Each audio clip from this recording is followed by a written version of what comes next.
This video is part 2 of the Excel overview.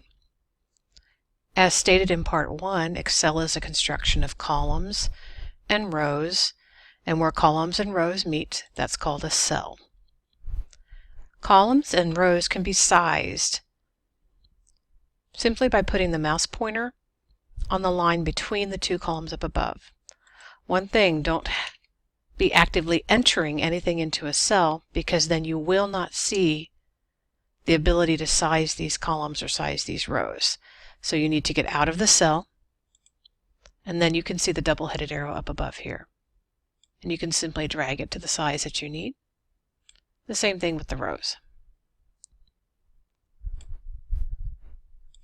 When putting information in here,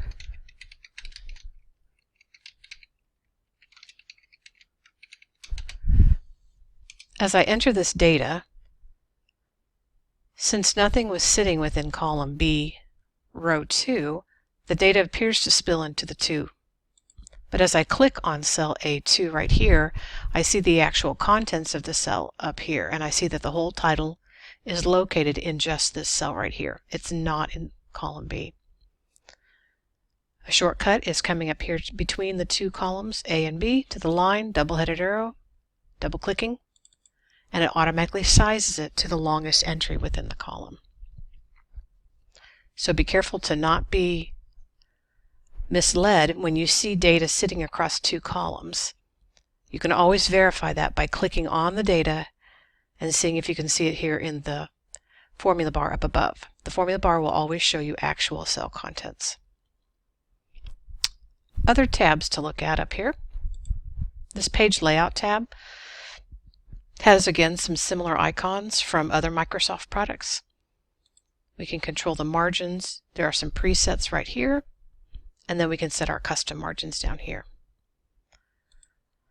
You can adjust the document to either view and print in portrait or landscape, and a lot of times in Microsoft Excel, because you have columns of data, landscape is the better option.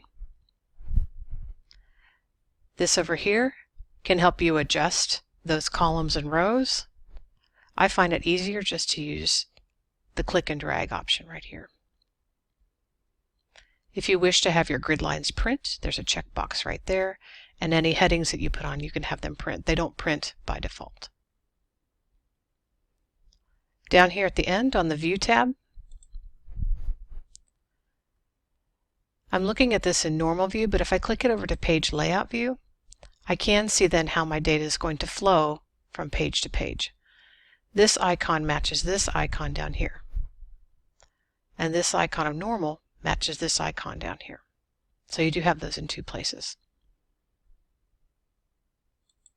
So it's always nice to look at the page layout view before you get ready to print.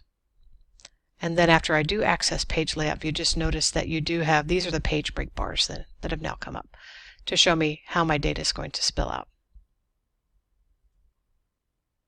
Finally, let me show you how to insert rows, columns, or cells. Inserting columns, I simply select singly one column or multiple columns depending on how many I want to put in.